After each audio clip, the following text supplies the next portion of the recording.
कैलाश जी से आग्रह रहेगा अपना स्थान कराए। स्वागत की अगली कड़ी में मेरा आग्रह रहेगा डॉक्टर प्रियंका जी चौधरी, विधायक बाड़मेर। आपका साफा बंधवाकर स्वागत के लिए मेरा आग्रह रहेगा पेमाराम जी पोटलिया, मंडल महामंत्री चवा।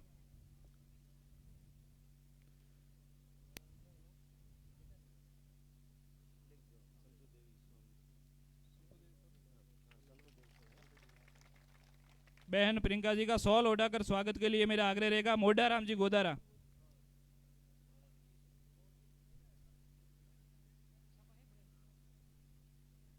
सॉल उठाकर स्वागत के लिए आग्रह रहेगा मोडाराम जी गोदारा।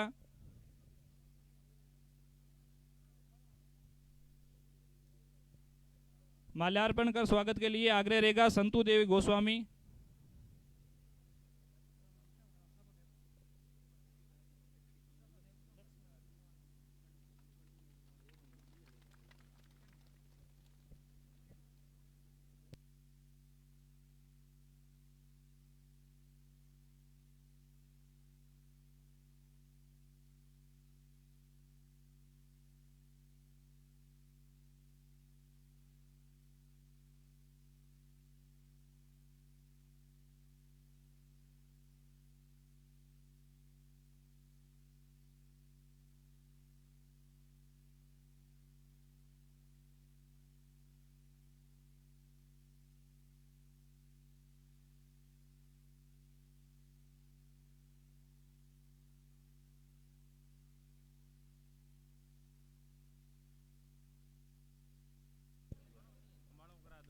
स्वागत की अगली कड़ी में मेरा आग्रह रहेगा दीपक जी कड़वासरा। अब माल्यार्पण का स्वागत के लिए आग्रह रहेगा विष्णाराम जी कड़वासर, सरपंच।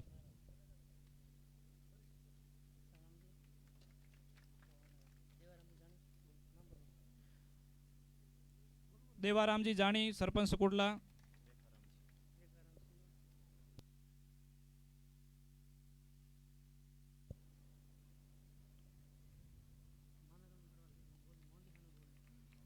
दीपक जी से आग्रह रहेगा अपना स्थान ग्रहण कराए। स्वागत की अगली कड़ी में प्रभा जी चौधरी, आपका पुष्प भेंट कर स्वागत के लिए आग्रह रहेगा मानाराम जी सारण,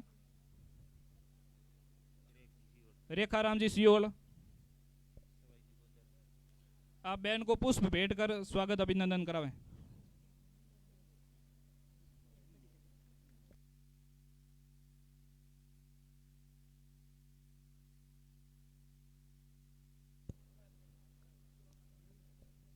समय की नजाकत को देखते हुए सीधा उद्बोधन की ओर जाते हैं। मेरा आग्रह रहेगा जिला महामंत्री रणवीर जी बादू। अब संक्षिप्त में क्षमा चाहूंगा।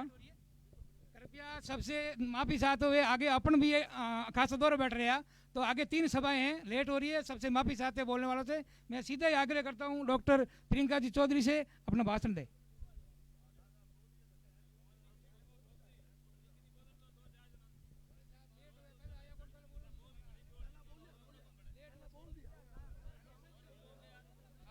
नरसिंह जी कड़वासरा से निवेदन किया अपना उद्बोधन दे।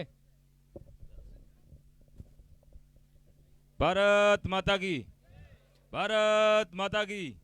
Bharatiya Janata party, Bharatiya Janata party.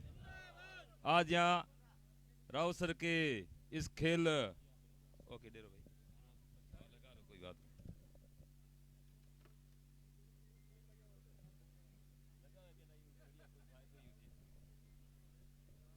आज रावसर के अंदर इस खेल मैदान के अंदर चुनावी सभा में अपन सबके आदरणीय माननीय मंत्री जी और अपने सांसद कैलाश जी चौधरी साहब, अपने बीच में विराजमान सतीश कौम की लाडली बाड़मेर की एमएलए डॉक्टर प्रियंका जी चौधरी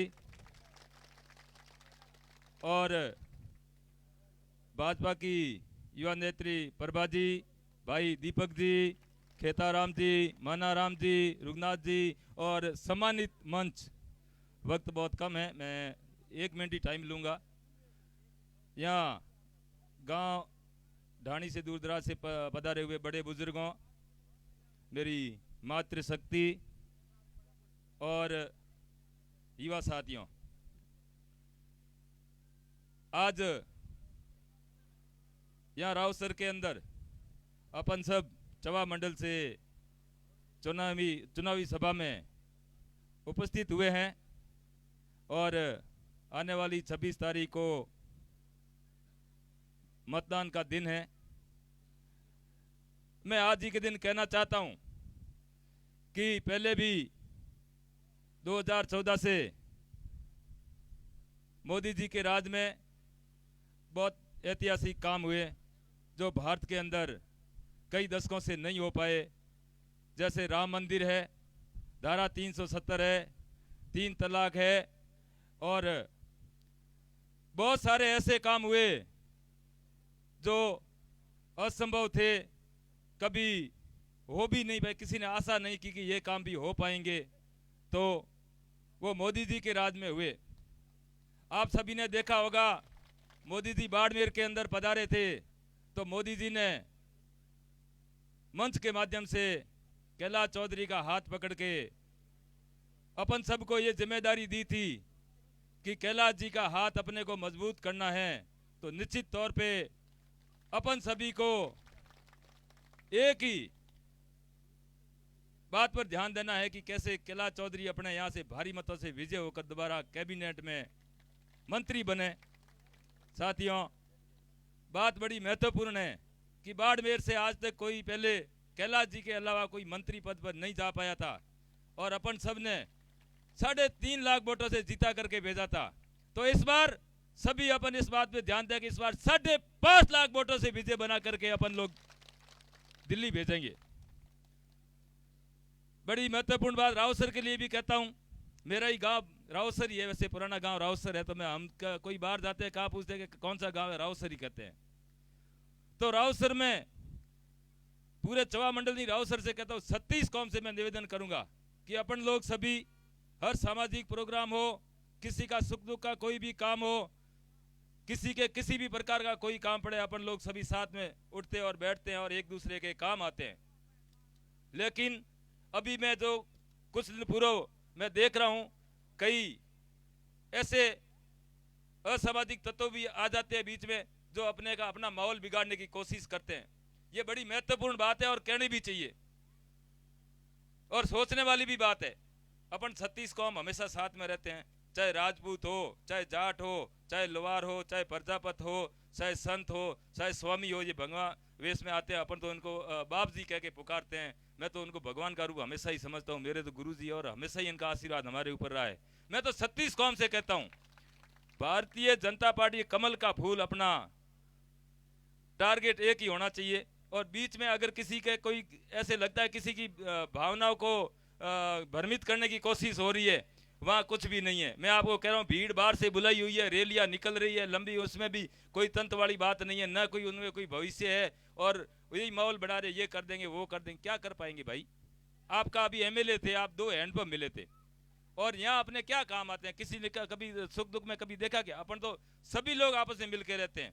कभी भी अपने मत को गंवाना मत, भूत की हौंडी में मत नोक जो। ये बात महत्वपूर्ण है और ध्यान में रखना। कमल के फूल का बटन दबाना है, कैलाश चौधरी को विजय बनाना है और टाइम भी कम है। और भोपाराम जी अभी मंच पे है, आप बहुत बहुत धन्यवाद। आप सभी पधारे, आप सभी का बहुत बहुत धन्यवाद। जय हिंद, जय भारत।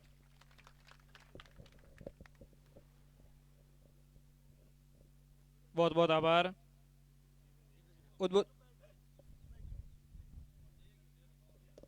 उद्बोधन की अगली कड़ी में मेरा आग्रह रहेगा युवा नेता दीपक जी कड़वासरा संस्कृत में अपनी उद्बोधन दे।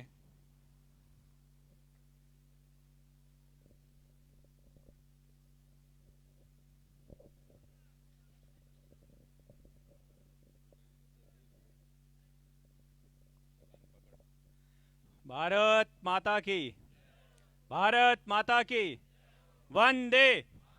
बीजेपी जिंदाबाद, नरेंद्र मोदी जिंदाबाद।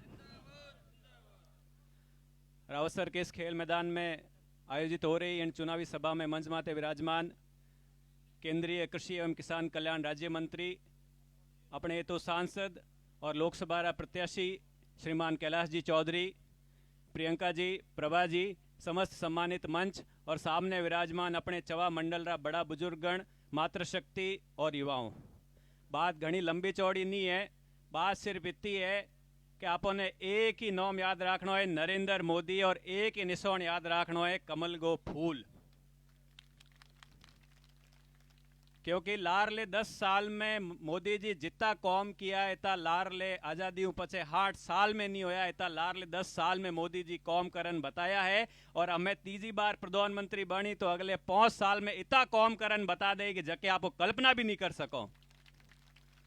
तो ये वास्ते आप इतो ही निवेदन है कि आने वाली 26 तारीख ने बटन नंबर 2 माते अपने पूरा मजबूती अपने समर्थन देना है और श्रीमान कैलाश जी चौधरी ने पुनः सांसद बना दिल्ली भेजना है। आई आप निवेदन करूं और लास्ट में इतनी बात कहूँ कि आप रे कदे भी कोई सुख दुख कौम काज कहीं भी होवे तो इतो विश्वास दे रहा हूँ कि हूँ थोड़ी सेवा में हमेशा हाजिर रहूँ। कोई भी कौम है आप मैंने निसंकोच कह सको, इतो आपने विश्वास दे रहा हूँ। बहुत बहुत धन्यवाद, बोलने को मौका दियो। जय भारत, जय हिंद।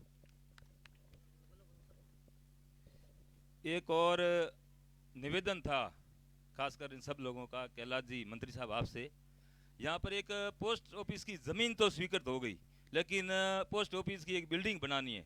तो ये लोग सबका निवेदन है, जीतने के बाद में हमारी पोस्ट ऑफिस की बिल्डिंग बहुत सुंदर एक बिल्डिंग बन जानी चाहिए। भाई सभी की डिमांड है, सभी लोग कहते हैं यस, सभी की तरफ से हाँ एकदम। आगे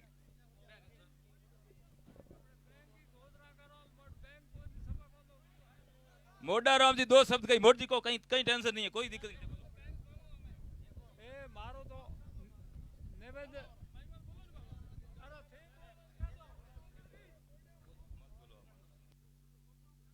मारो निवेदन तो ये कैलाश जी चौधरी हूँ, प्रियंका जी हूँ, हमने भाई बैंक है जगह रावसर में है, कुछ मेहरबानी करन करावनी आज जरूरी है, जिम्मेवारी आपने वोट तन मन घड़ाई दे हूँ, जीता हूँ आ रहा हूँ।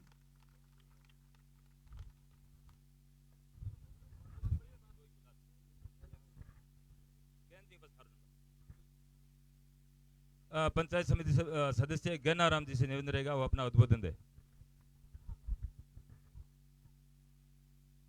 भारत माता की, भारत माता की। हमारे बीच में लोकसभा प्रत्याशी आदरणीय बड़े भाई साहब कैलाश जी चौधरी, हम सबकी लोकप्रिय विधायक बहन प्रियंका चौधरी, और यहाँ पर मंच पर विराजमान सभी अतिथिगण, सभी नेतागण, मैं आप सभी को रावसर ग्रामवासियों का मैं बहुत बहुत धन्यवाद देता हूँ। और सामने बैठे माता पिता प्यारे भाइयों, मैं आप सभी से बहुत बहुत धन्यवाद करता हूँ। आपने बड़ा धैर्य रखा, बड़ी शांतिपूर्ण से मीटिंग की। मेरी एक ही निवेदन है कि अपनी बहन प्रियंका चौधरी के साथ तन मन धन से एक रात दिन करके अपनी बहन प्रियंका जी को जीता था। ऐसे ही रावसर से मैं आपसे निवेदन करता हूँ, आदरणीय कैलाश जी को भारी वोट से विजय करना है और रावसर से अब संकल्प लेके जाएंगे कि घर घर हम सब कैलाश जी बन के जाएंगे, रात और दिन मेहनत करेंगे। मंत्री जी, हम इतने आपसे निवेदन करते हैं, भरोसा दिलाते हैं कि रावसर से हम रावसर रूडी रानी से हम तन मन से आपको 2000 वोट से आगे रखेंगे। हमारा गांव वासी एक ही निवेदन है कि यहाँ से पोस्ट ऑफिस की जो जमीन पड़ी है वो काफी दिन से खाली पड़ी है, यहाँ पोस्ट ऑफिस नहीं है। पोस्ट ऑफिस का किराया गवर्नमेंट का देती है, जो भाड़े पे दुकान पे चलती है। मैं आपसे एक ही निवेदन करता हूँ कि हमारी पोस्ट ऑफिस जल्दी से जल्दी स्वागत कराए और आपको वादा करते हैं रावसर से हम आगे निकलेंगे। और बहन प्रियंका जी को जो आपने प्यार दिया वो आपका मैं बहुत बहुत शुक्रिया करता हूँ। जय भारत, जय हिंद, जय भीम, जय जय श्री राम।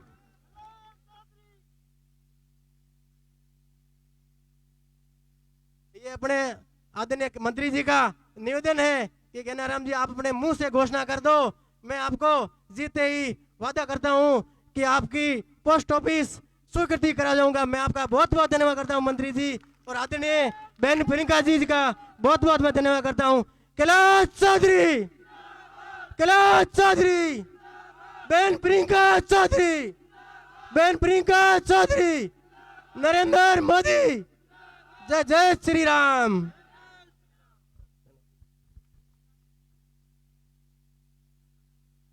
उद्बोधन की अगली कड़ी में मेरा आग्रह रहेगा मानाराम जी सारण पूर्व सरपंच संक्षिप्त में अपनी वाणी के।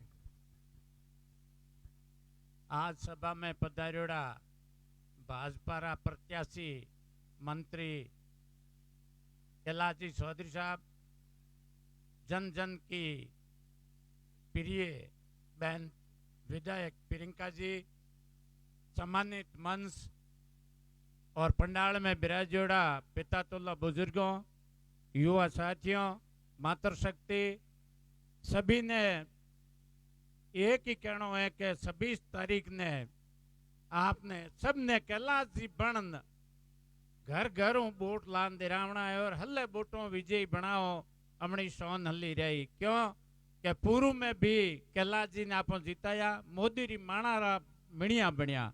मोदी री माला में कितना मिणिया है बीरे मो राजस्थान 3 ही मिणियों ने भिन्न को सौभाग्य मिलो है।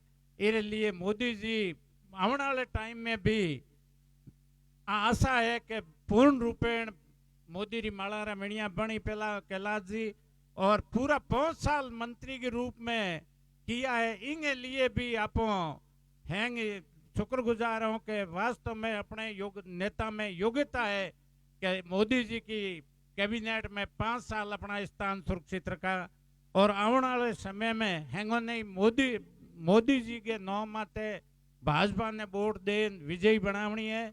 और एक निवेदन बैंक वालों है जो मोदी जी कहो क्योंकि एक नजदीक में बैंक है नहीं बूढ़े बजुर्गों के लिए KYC और अब मोदी जी ने वो सब कर दिया है कि सीधे पैसे खातों में आएंगे। उन खातों के लिए दूर दराज जाना पड़ता है, इसलिए एक बैंक की शाखा हो जाए SBI की तो बहुत अच्छा रहेगा। और भी काम है पर जीतने के बाद और भी कहेंगे। जय हिंद, जय भारत।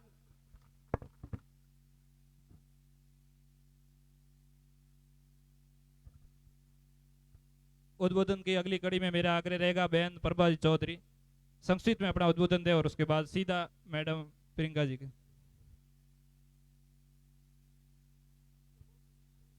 राम राम सा।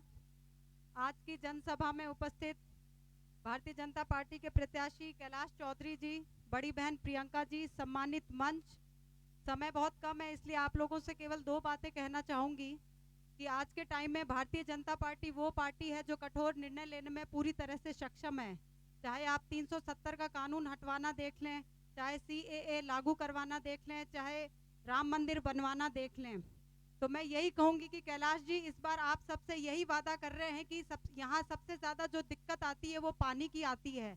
तो कैलाश जी अपना वादा तभी पूरा कर पाएंगे नहरों को जोड़ने का जब आप इन्हें भारी मतों से जिताकर दिल्ली भेजेंगे। और दूसरी बात मैं ये कहती हूँ कि कांग्रेस को वोट देने का फायदा नहीं होगा, ये आप सभी जानते हैं।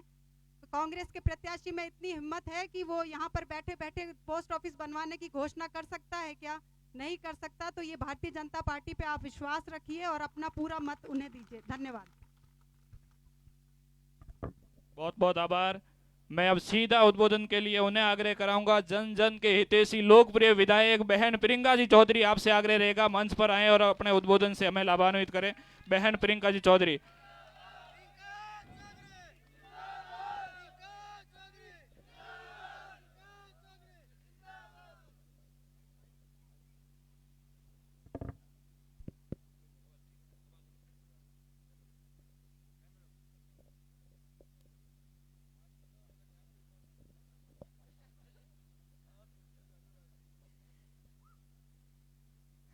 आईदान बाबा री,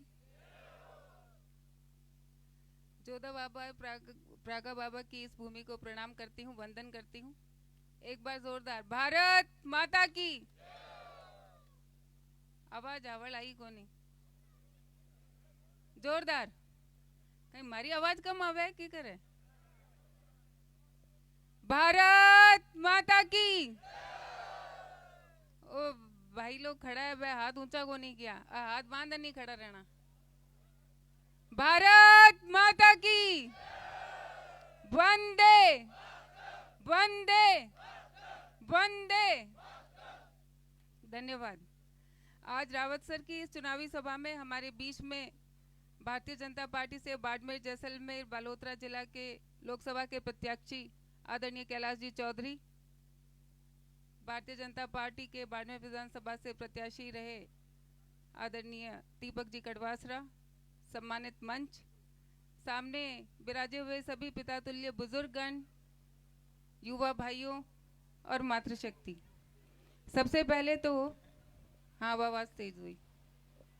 सबसे पहले तो मैं आप सबको बहुत बहुत धन्यवाद देती हूँ कि 36 कौम की जनता ने अपनी इस बहन को आशीर्वाद दिया और बाड़मेर विधानसभा से आपकी आवाज़ वहाँ राजस्थान की विधानसभा में उठा सके, इसका मौका आपने दिया, आशीर्वाद दिया। आप सबको बहुत बहुत धन्यवाद देती हूँ। वो विधानसभा चुनाव के अंदर एक अलग ही माहौल था और आप सबने अपना काम समझकर, घर का काम समझकर रात दिन जो मेहनत की, उसके लिए जितना आपको धन्यवाद दें उतना कम है और मैं जीवन भर के लिए आपकी ऋणी हूँ, आपकी आभारी हूँ। जब मैं विधानसभा के अंदर पहला कदम रखा था तब मुझे महसूस हो गया था कि बहुत बड़ी जिम्मेदारी मेरे कंधों पर आई है। नाम के साथ विधायक आपने जोड़ा, लेकिन उस विधायक शब्द के साथ कितनी बड़ी जिम्मेदारी है, जनता का विश्वास है, जनता की आशाएं हैं। और जो 15 साल से जो काम नहीं हुए, जो हमारे मूलभूत सुविधाएं थी वो नहीं हुई, तो उन ज़रूरतों को पूरा कराने की जिम्मेदारी जो मेरे कंधों पर आई, तो बहुत ऐसा लगा कि ये बहुत बड़ा काम है और मुझे करना है। मैं आपको बताना चाहूँगी कि आपने जब जयपुर भेजा जिताकर, तो भारतीय जनता पार्टी के जो प्रदेश के नेतृत्व है, दिल्ली के जो नेता हैं, उन्होंने आपकी इस बहन का हमेशा मान सम्मान किया। पहला मौका था जब राज्यसभा मेंबर का नॉमिनेशन था। राज्यसभा का मेंबर बनता नहीं, जिना आप फॉर्म भरावा तो अटे एमएलए रा फॉर्म भरा, लोकसभा मेंबर रा फॉर्म भरा, जिना भेड़ा रखा भाई कि नहीं मान सम्मान देना होवे थे कि बे भेड़ा रहन बे फॉर्म जमा करावे। बट प्रस्तावक तो वहाँ जयपुर के अंदर मुख्यमंत्री जी ने मुझे बुलाया और राज्यसभा मेंबर का जो नॉमिनेशन था उसमें प्रस्तावक आपकी इस बहन को बनाया और मेरे हाथों से वहाँ फॉर्म जमा करवाया। दूसरा मौका था जब राम मंदिर जाने की बात हुई, तो वहाँ पर भी मुख्यमंत्री जी ने बाकी जो भारतीय जनता पार्टी के विधायक थे उनके साथ साथ आपकी इस बहन को याद किया और ये मौका दिया, अवसर दिया कि राम मंदिर जाकर राम जी के दर्शन कर पाएं। ये सब मान सम्मान देने की बात है और इसीलिए दिया क्योंकि हमेशा से भारतीय जनता पार्टी परिवार की सदस्य थी। राजनीति की शुरुआत की तो भारतीय जनता पार्टी से की और जब लोकसभा चुनाव आए तो फिर से मुख्यमंत्री जी ने याद किया और कहा कि आप हमारे ही परिवार के सदस्य हो, तो भारतीय जनता पार्टी का समर्थन दो, साथ दो, सहयोग दो। ये ताकत आप सबने मुझे दी और उसी ताकत के साथ चाहे मुख्यमंत्री जी का मंच हो, चाहे आदरणीय प्रधानमंत्री जी का मंच हो, उस हर मंच पे आपकी इस बहन को वहाँ खड़ा रहने का मौका मिला। मैं आपको धन्यवाद देती हूँ कि ये आपकी ताकत थी। लेकिन अब हमारी जिम्मेदारी है कि हम सब मिलकर ये जो चुनाव है, ये एक महत्वपूर्ण चुनाव है। ये केवल एक लोकसभा का चुनाव नहीं, एक संसद बनाने का चुनाव नहीं है। इसके अंदर हमारे ऊपर बहुत बड़ी जिम्मेदारी है कि हम आने वाले समय में अपने देश को किस दिशा में ले जाते हैं। ये हमारी राष्ट्र की सुरक्षा से जुड़ा हुआ मुद्दा है। हर चुनाव होता है, चाहे सरपंच का चुनाव हो, चाहे विधानसभा विधायक का चुनाव हो, चाहे सांसद का चुनाव हो, हर एक के मुद्दे अलग अलग होते हैं। अभी पहले किसी ने कहा, भाई ने, कि 2 हैंडपंप दिए। ये हैंडपंप का मुद्दा नहीं है, ये एक ट्यूबवेल का मुद्दा नहीं है। ये मुद्दा बहुत बड़ा है, हमारे ऊपर बहुत बड़ी जिम्मेदारी है। हाँ, ट्यूबवेल है, हैंडपंप है, सड़क है, बिजली है, ये सब सरपंच, विधायक, मुख्यमंत्री, राजस्थान की सरकार मिलकर करेगी। लेकिन इस वक्त हमारे ऊपर कंधों पर बहुत बड़ी जिम्मेदारी है और वो जिम्मेदारी है कि हम राष्ट्र हित के अंदर क्या है, हम राष्ट्र की बागडोर किसके हाथों में सौंपे। आदरणीय प्रधानमंत्री मोदी जी, हमने पिछला 10 साल का कार्यकाल देखा और उन्होंने ऐसे निर्णय लिए कि आज हमको गर्व होता है कि हाँ, हम हिंदुस्तान के वासी हैं और हमारे प्रधानमंत्री मोदी जी हैं। हम खुश होते हैं जब राम मंदिर की बात करते हैं कि इतना भव्य राम मंदिर का निर्माण हुआ। हम खुश होते हैं कि मोदी जी विदेश में गए और वहाँ उनका सम्मान हुआ। हम खुश होते हैं कि जब रूस और यूक्रेन का वॉर चल रहा था तो तिरंगे के साथ वहाँ से अपने हिंदुस्तानी बच्चे वहाँ उनकी रक्षा में लौटे। हम खुश होते हैं जब कोविड की बात आती है, तब सोचते हैं कि जब बड़े बड़े देश धराशायी हो गए तो हमारे हिंदुस्तान के अंदर ये आदरणीय मोदी जी और यहाँ के वैज्ञानिकों की देन थी कि उन्होंने 2 वैक्सीन बनाई, न सिर्फ हिंदुस्तानियों की मदद की बल्कि विदेश के अंदर भी भेजी। तो इतने गर्व करने के मौके आदरणीय मोदी जी ने हमें दिए हैं, तो हमारा भी कर्तव्य बनता है। जब राम मंदिर की बात करते हैं तो हम कहते हैं कि हाँ, राम मंदिर बना, लेकिन हमारा भी उसमें योगदान है। मेरे घर से भी 100 रुपए गए हैं, मेरे घर से 500 गए हैं, मेरे घर से 1100 गए हैं। हम सब कहते हैं, नहीं कहते? और बहुत गर्व कहते हैं कि हाँ, राम मंदिर बनाने में मेरा भी योगदान है। तो मोदी जी तो प्रधानमंत्री बन रहे हैं। अरे आप सब बनाना चाहते हो, नहीं चाहते? अपन सब चाहते हैं, नहीं चाहते कि मोदी जी प्रधानमंत्री बने? भाई युवा भाई, आप लोग चाहते हो, नहीं चाहते हो?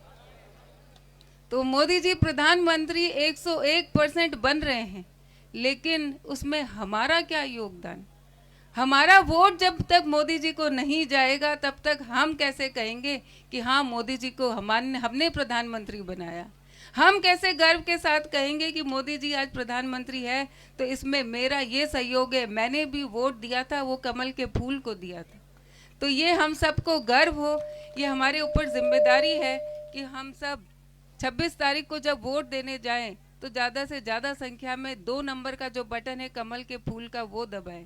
बाकी अपने गांव में समस्याएं बहुत सारी, समस्याओं की कमी नहीं है। 2-3 तो अभी सामने आ गई और वो तो सभी ने कह दिया, कैलाश जी ने भी कह दिया, और वो गैनाराम कहाँ गया, ये इससे तो घोषणा भी करवा दी कि वो काम होगा। लेकिन ये तो सामने दिखती समस्याएं हैं जो सालों से नहीं हुई। काम रोज पड़ेगा, रोज पड़ता है काम, छोटे से लेकर बड़ा तक काम पड़ता है। जो राजस्थान और राज्य सरकार का काम है वो अपन सब मिलकर करेंगे, लेकिन जो दिल्ली के काम है वो जब तक कड़ी से कड़ी नहीं जुड़ेगी तब तक वो काम होना बहुत मुश्किल है। हम सबको पता है कि ERCP मतलब भरतपुर और उसके करीब के जिले थे, वहाँ पर नया जो कैनाल का प्रोजेक्ट आदरणीय मुख्यमंत्री भजनलाल जी ने सरकार बनते ही स्वीकृत कराया। ऐसे ही बहुत ज़रूरी है कि हमारे इधर भी नहर का पानी हमको जो क्षेत्र नहीं जुड़े हैं वहाँ पर प्रोजेक्ट बनाकर लाया जाए, और इसके लिए ज़रूरी है कि हमारे यहाँ से एक प्रतिनिधि वहाँ दिल्ली में पहुँचे जिसकी सरकार में भागीदारी हो, तब हमारे क्षेत्र के अंदर बहुत सारी योजनाएं आ सकती हैं। तो मैं आपसे इतना ही आग्रह करूँगी कि आपने इस बहन का मान सम्मान पहले भी रखा है, और आपके भरोसे पे मैं मुख्यमंत्री जी को वादा करके आई हूँ कि बाड़मेर विधानसभा से हम कैलाश जी को आगे रखेंगे, और वो भरोसा, वो मान सम्मान एक बार फिर आप सबको कायम रखना है। इतना ही आग्रह आपकी ये बहन आपसे करती है, और विश्वास दिलाते हैं कि बाड़मेर विधानसभा से हम सब मिलकर अच्छा परिणाम देंगे तो हम अपना हक लड़कर राज्य सरकार और केंद्र सरकार से ले पाएंगे। मैं आपको विश्वास दिलाती हूँ कि कोई भी काम होगा अपन सब मिलकर करेंगे, बढ़िया काम करेंगे, क्योंकि ये जो 5 साल आपने जो मौका दिया है ये एक बहुत बड़ी चुनौती है। आप सबकी आशाओं और अपेक्षाओं पे खरा उतरना है, आप सबके विश्वास पे खरा उतरना है।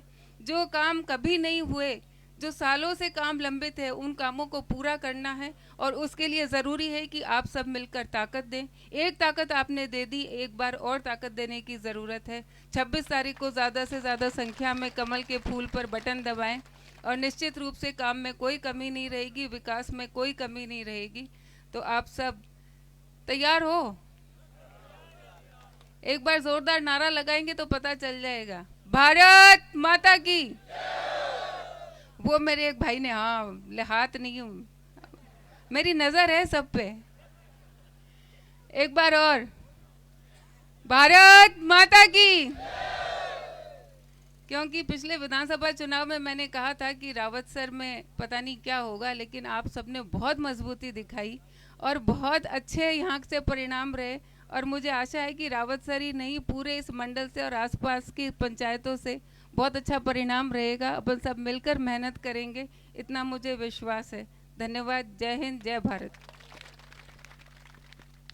बहुत बहुत आभार। बहुत बहुत धन्यवाद अपनी MLA साहब को।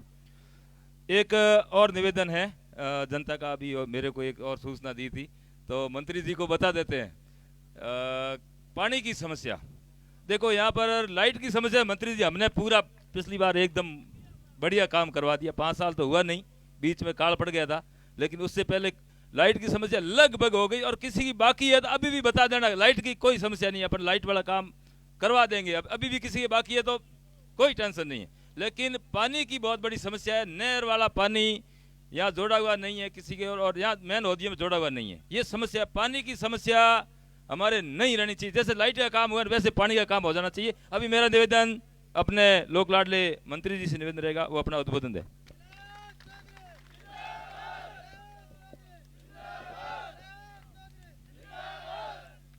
बोलो मूलगर स्वामी जी की, जोधा बाबा जी की, आईदान बाबा की, बोलो जगदम्बे मात की, बोलो भारत माता की, वंदे। धन्यवाद।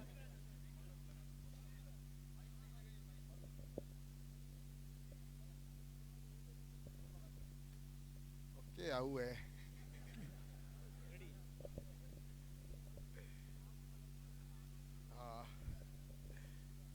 आज इस चुनावी सभा में हमारे बीच में विराजमान है हम सबकी लाडली और यहाँ की विधायिका बहन प्रियंका जी और भाई दीपक कड़वासरा जी, बहन प्रभा जी, मानाराम जी और सभी मंच पर बैठे हमारे सभी नेतागण और उपस्थित सभी यहाँ पर आए हुए सभी सज्जनों, सभी मेरे पिता तुल्य बुजुर्गों, सभी युवा साथियों, सभी उपस्थित मातृशक्ति के रूप में बैठी मेरी माता और बहनों, आज ये चुनावी सभा है और इस चुनावी सभा में हम ये मानस बना के आए हैं कि हमें आने वाले समय के अंदर एक ऐसा नेतृत्व चाहिए जो देश को आगे बढ़ाए, भारत को विकसित बनाए। और इस भारत को विकसित करने की बात अगर किसी ने 75 साल में अगर किसी ने की तो वो कहने वाले व्यक्ति हैं प्रधानमंत्री आदरणीय नरेंद्र मोदी जी। इससे पहले हम सिर्फ एक शब्द सुनते थे कि विकासशील भारत, विकासशील भारत। विकासशील का मतलब चल रहा है, गाड़ी धीरे धीरे हाल रही है, हाँ धीरे धीरे धीरे, पर गाड़ी ने तो पचा, हमें तो बुलेट ट्रेन चाहिए साठ, क्यों चले भाई बुलेट ट्रेन बिना कौन हाले के। अब तो देश गतिशील बहुत आगे बढ़ने की आवश्यकता है। जब दुनिया के दूसरे देश आगे बढ़ गए, वहां पर बुलेट ट्रेनें चल रही है, वहां पर वंदे भारत जैसी ट्रेनें चल रही है, लेकिन हिंदुस्तान में नहीं थी। इस बात की सोच और कल्पना अगर किसी ने की तो हमारे प्रधानमंत्री आदरणीय नरेंद्र मोदी जी ने की। और वास्तव में गरीब कल्याण की योजना हो, चाहे हमारे दूसरी सड़कें बनाने की हो, हाईवे बनाने की बात हो, ये सारे प्रधानमंत्री नरेंद्र मोदी जी ने अपने दिल में एक तरह से ऐसे सोच रखा है कि हमें देश के किस किस कोने में कौन सा काम आज से हमें कराने हैं और भविष्य में 25 साल में और क्या कराने हैं, वो मोदी जी ने अब तय कर लिए। और इसलिए मैं आप सबसे ये इसलिए कह रहा हूं कि मैं उनके साथ बैठता हूं, उनके साथ मीटिंग होती है हमारी। और मोदी जी अब 5 साल की बात नहीं करते कि 5 वर्षीय योजना बनती थी ना पहले, 5 साल, अब 5 साल नहीं, मोदी जी कहते हैं कि 75 साल बाद में मेरा देश कहाँ होना चाहिए। मोदी जी कहते हैं कि 25 साल बाद 2047 में हम भारत के आज़ादी के 100 साल बनाएंगे, उस दिन भारत में क्या क्या होना चाहिए वो अब सोचकर उन्होंने शुरू कर दिया। मैं आपके सामने बताना चाहता हूं, मोदी जी ने एक दिन कहा सभी मंत्रालय को कि आप लोग मुझे ये बताओ कि 2047 में वंदे भारत की ट्रेनें कितनी चलेगी। रेलवे मंत्रालय को पूछा, अभी जो 25 ट्रेनें चल रही है, 30 ट्रेनें हुई है, रेलवे मंत्रालय ने सब जगह आकलन करके कहा कि 2047 के अंदर इस देश में 950 ट्रेनें चलेगी। और कहां से कहां चलेगी वो अब तय कर दिया। और इसी प्रकार से कि कहा कि एयरपोर्ट कितने होंगे। सिविल एविएशन मंत्रालय को पूछा कि भाई आप मुझे बताओ कि कितने एयरपोर्ट होंगे। अभी जो मोदी जी जब प्रधानमंत्री बने थे उस समय 74 एयरपोर्ट थे। अभी मोदी जी ने 10 साल में 74 जो पहले थे अब उन्होंने 149 कर दिया, यानी कि डबल से भी अधिक कर दिया।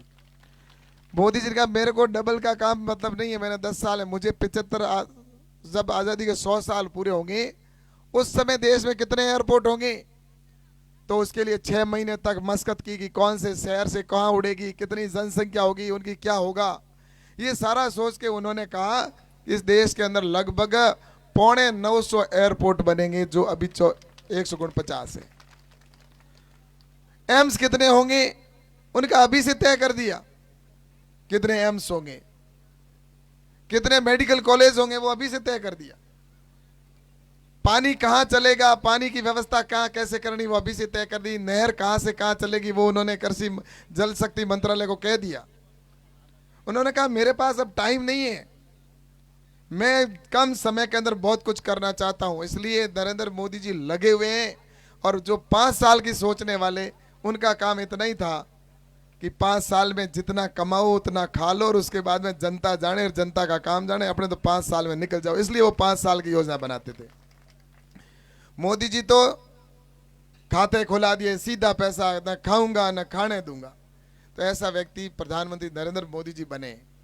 तो आप और हम सब जानते हैं, इसलिए प्रधानमंत्री नरेंद्र मोदी जी का हम दिल से साथ दे रहे हैं सभी। और मैं आप सबसे कहना चाहता हूं कि जब इस राजस्थान के अंदर भी 5 साल प्रधानमंत्री नरेंद्र मोदी जी के पिछले कार्यकाल में काम हुए, लेकिन दुर्भाग्य से राजस्थान में सरकार बदल गई। पिछले 5 साल के अंदर जो काम होने चाहिए थे वो रुक गए, और वो काम नहीं होने की वजह से आज आप पानी पानी पानी के लिए पानी बात कर रहे हो। अगर प्रधानमंत्री जी, मैं वास्तव ईमानदारी से कहता हूं, अगर यहां पर भारतीय जनता पार्टी की सरकार पिछले कार्यकाल में होती तो आज हमें यहां पानी के लिए चिल्लाना नहीं पड़ता, पानी के लिए किसी को कहना नहीं पड़ता, पानी के लिए कोई कहीं पर आवाज नहीं उठती। मैं आज ईमानदारी के साथ मैं आपको कहना चाहता हूं कि मोदी जी ने पैसे आज से पहले दे दिए थे, लगभग 4 साल 5 साल पहले ही, 4 साल पहले दे दिए। राजस्थान को 34,000 करोड़ रुपए दिए कि आप पानी तुरंत सभी गांवों में पहुंचा दो, मीठा पानी की टूटी लगवा दो, घर पर पानी पिए सभी बहनें, और उनके पानी की व्यवस्था भी कर दो पैसे के लिए। लेकिन उन्होंने पानी की व्यवस्था नहीं की। और जहां जहां भारतीय जनता पार्टी की सरकार किसी भी राज्य में थी, वहां आज कह रहा हूं कि उन्होंने उस समय कहा था कि जब मैं 2024 में जनता के सामने वोट मांगने जाऊंगा, उस समय एक भी घर, देश का जिस तरह से लाइट घर घर पहुंचाई थी वैसे ही पानी पहुंचना चाहिए, ये कहकर उनको पैसा दिया था। लेकिन भाजपा की सरकार थी, वहां पर हर घर में नल लग गया सभी राज्यों में। लेकिन ये विपक्ष वाले कांग्रेस ही थे, वहां उन्होंने जानबूझकर काम नहीं किया, क्योंकि अगर पानी पी लिया, पानी टूटी लग गई तो हमें दोबारा वो वोट नहीं देंगे। इसलिए वो ऐसे ही बैठे रहे, जस कहीं मोदी जी को ना मिल जाए। इसलिए मैं आप सबसे कहना चाहता हूं कि अब आपके राजस्थान में सरकार बनी है, मैं आपके सामने आज कह के जा रहा हूं, अगर आपके हर घर में जल की टूटी, मीठे पानी की टूटी नहीं लगी तो मैं दोबारा आपके सामने वोट मांगने भी नहीं आऊंगा। पानी की पूरी व्यवस्था होगी। और दूसरा रही बात आपके अभी यहां पर बात की पोस्ट ऑफिस की, तो आपके पोस्ट ऑफिस भी जल्दी बन जाएगा, नहीं बना तो मैं आपके सामने वोट मांगने नहीं आऊंगा। और पोस्ट ऑफिस तो मैंने 350 बनाए थे, मुझे पहले कहते तो मैं कभी का बना देता। इसी 5 साल के अंदर 350 पोस्ट ऑफिस बनाए मैंने। मुझे किसी ने आके पत्र भी नहीं दिया, कोई चिट्ठी देते तो मैं करवा देता, इसमें तो कोई बड़ी चीज है ही नहीं।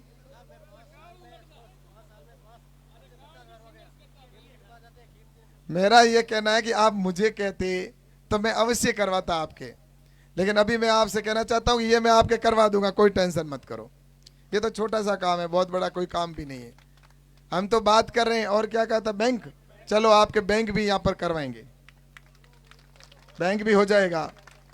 और मैं तो उससे भी आगे आपको कह रहा हूं, नर्मदा नहर का पानी और इंदिरा गांधी के नहर के पानी को मिलाकर यहां पर सिंचाई के लिए पानी की व्यवस्था भी करवाएंगे, ये भी आपको बता देता हूं। मेरा अगला मकसद ही ये 5 साल के अंदर मैं कोशिश करके भी किसी प्रकार से, चाहे मुझे प्रधानमंत्री जी से मिलना हो, चाहे मुख्यमंत्री जी से मिलना हो, चाहे उनसे मैंने पहले बात कर रखी हो, कैसे भी हो, क्योंकि मेरी लगभग सारी बात हो रखी है।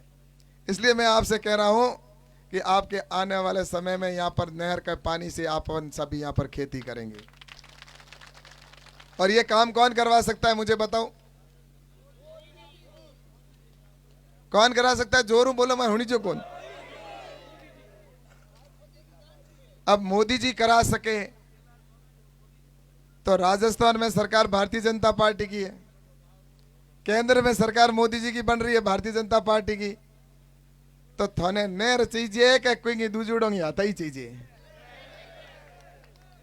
तो वो कौम तो भारतीय जनता पार्टी की सरकार और आपो तो जीतन जन ही हो, ये दूजुड़ा कराएगी। तो ये वास्ते आपो ने देखो, मेरी बात सुनो, मैं जो कहूं वो हमेशा किया करूं। भाई तू का कोई लोग बैठा हो, मैं विधायक बने भी पहला मैं घोषणा करी कि भाई तू की जनता को अगर मैंने हर पंचायत में मीठा पानी नहीं पहुंचा दिया तो मैं दोबारा आपके सामने वोट मांगने नहीं आऊंगा, ये कहा था मैंने। और मैं जब विधायक बना उसके बाद में 5 साल के अंदर दोबारा जब मैं वोट मांगने गया तो उस समय मैंने हर गांव के अंदर मीठे पानी की व्यवस्था कर, पानी की हौदी बनाकर और पानी शुरू कराने के बाद मैं जनता के सामने गया था। क्या हमारे साथ सही कहूँ गलत कहूँ? हर पंचायत में हौदियाँ बनी। तो इन प्रकार मैं आपसे कहना चाहूँ के लिए मेरे काफी समस्या भी आई, मैंने अधिकारियों को वगैरह, विधानसभा के अंदर कई चीजें हुई, लेकिन वो मैं यहाँ पर कहने की बातें नहीं है, लेकिन मैंने वो करवा के छोड़ा, दम लिया। तो यहाँ पे भी मैं आपको ये कह के जा रहा हूँ, इसलिए आप जहाँ भी जाओ ये बात जरूर करना कि ये अगर जो दूसरे जो लोग हैं उन्होंने तो 60 साल उनके दिए थे, मुझे आप बताओ उनके पास में अगर करना होता तो उनको कौन मना कर रहा था, लेकिन 60 साल में उन्होंने किया नहीं। इसलिए मैं आप सबसे निवेदन करना चाहता हूं कि अपन आने वाले समय के अंदर आपके पानी की समस्या, युवाओं को रोजगार के लिए ये जो रिफाइनरी बन रही है उसका भी आपको पता है कि पिछली सरकार जब मैं एमएलए था उस समय मैंने ये रिफाइनरी तो आगे जा रही थी जोधपुर की तरफ, मैंने वसुंधरा जी से कहा कि हमारी यहीं पे होनी चाहिए, और वहां पर हम अड़ के बैठ गए थे। और फिर उसको पचपदरा के अंदर उन्होंने कहा जमीन की विषय, उन्होंने कहा पचपदरा के अंदर जमीन की व्यवस्था करके, और फिर मोदी जी आए और उसका शिलान्यास किया था। रिफाइनरी यहाँ पर अपने पचपदरा में रही, नहीं तो वो जाती अगर आपका बेटा ये नहीं होता तो। और अभी भी मैं कह रहा हूँ इंडस्ट्रीज के अंदर भी लोग लगे हुए, इससे बनने वाली कई फैक्ट्रियां हैं, इससे लगभग 135 प्रकार के प्रोडक्ट निकलते हैं अंदर से, उत्पाद। उनसे जो फैक्ट्रियां बनेगी लगभग यहाँ पर कोई 10-15 हजार फैक्ट्रियों के ऐसी बनने का संभावना है, जिसके हिसाब से इतने बड़े उद्योगपति यहाँ पर आके उद्योग स्थापित करेंगे उनके इंडस्ट्रीज से। तो उसके लिए मैं वाइब्रेट गुजरात के अंदर नरेंद्र मोदी जी जब मुख्यमंत्री थे तब उन्होंने किया था उद्योगों को लाने के लिए, कि उसके लिए अधिक से अधिक उद्योगपति हमारे यहाँ पे आए, और गुजरात के अंदर उद्योगपतियों को बुलाकर उनको वहां पर रोज उनकी फैक्ट्रियां लगाई थी ताकि उनके रोजगार उनको वहीं पर मिले। और मैं आज आपको कह रहा हूं कि इस रिफाइनरी के माध्यम से आने वाले समय में यहाँ पर आपके वाइब्रेट गुजरात मोदी जी ने किया वैसा यहाँ पर अपने करवाएंगे और इंडस्ट्रीज के लोगों को यहाँ पर बुलाएंगे ताकि हमारे युवाओं को रोजगार प्राप्त करने के लिए बाहर नहीं जाना पड़े और यहीं का यहीं रोजगार मिले। रोजगार भी दिलाएंगे, अन्य प्रकार की जो भी ऑर्गेनिक जोन घोषित करवाएंगे, यहाँ का जो अपना ऑलरेडी उत्पादन ऑर्गेनिक होता है ये भी कराएंगे। अब बाजरे का अनुसंधान केंद्र अपने यहाँ पर हो गया और आपके रेटे कई कह रहे कैलाश जी आप मैंने बताओ कि की हो, मैं एक तरह बताऊं बाजरे का भाव क्या जगदन में एमपी बनियो, बाजरे का एमपी में बनियो मीटे 1200 रुपया 1100 रुपया रेट ही, और 1200 रुपया आज 5 साल पहला ही मैं मोदी जी ने कहा मोदी जी अपने गुजरात में राजस्थान में हैंगू हली बाजरी वे, और बाजरी इतनी ज्यादा वे कि बिंगो भाव तो किसानों ने मिले को नहीं बेचारों ने, इंगो कोई ऐसा रास्ता निकाले कि अपने को किसानों को भाव अधिक मिले। तो पहले तो मोदी जी ने एमएसपी को दुगुना कर दिया खरीद का, लेकिन राजस्थान की सरकार ने खरीदा नहीं। मैं अशोक गहलोत को कहता रहा, मैंने कहा बाजरी की एमएसपी हमने 2500 रुपये कर दिए, हम 2500 रुपये में भारत सरकार बाजरा खरीदने के लिए तैयार है, तुम चिट्ठी तो लिखो। लेकिन अशोक गहलोत ने चिट्ठी नहीं लिखी, और हम बाजरा, क्योंकि ये नियम है कि बाजरा खरीदने के लिए राज्य सरकार को लिखना जरूरी होता है, राज्य सरकार ने लिखी नहीं इसलिए खरीद नहीं पाए। लेकिन हमने फिर दूसरा रास्ता ये निकाला, मोदी जी को कहा कि इसका क्या करें, तो फिर मोदी जी ने इसको मिलेट्स ईयर घोषित किया, यानी कि श्री अन्न, बाजरे का नाम अब बाजरा नहीं है, श्री बाजरा रख दिया नाम, श्री आगे लगा दिया, और फिर कहा कि इसको दुनिया के अंदर हम ले जाएंगे, और वो मिलेट्स ईयर शुरू किया। और उसकी वजह से आज जो बाजरा कभी हम यहाँ कहते थे, लोग कहते कि ये तो गरीबों का धान है, अनाज है, इसको तो गरीब लोग खाते, लेकिन आज वही बाजरा आपके इस बेटे के प्रयास से और नरेंद्र मोदी जी के प्रयास से आज अमेरिका के व्हाइट हाउस के अंदर भी बाजरे की रोटी खाते हैं, दुनिया के लोग खाने लग गए। बाजरे की इतनी मांग हो गई कि आज बाजरे की रेट 2500 से 3000 रुपए में हो गई है। उसका फायदा हर किसान को मिलता कि नहीं मिलता मुझे बताओ। इसलिए किसानों के लिए मैं निश्चित रूप से लगातार 5 साल पर मैंने कई ऐसे और भी कई महत्वपूर्ण कार्य किए, लेकिन मैं आप सबसे निवेदन करना चाहता हूं कि काम करना एक जनप्रतिनिधि का दायित्व है, उसको मैं निर्वहन करने की पूरी मैंने कोशिश की, आगे भी करूंगा। मैं ज़्यादा समय न लेकर बस आपसे इतना कहना चाहता हूं कि आपके हर समय में साथ हूं, और उस संकट में भी साथ था जब कोरोना आया था।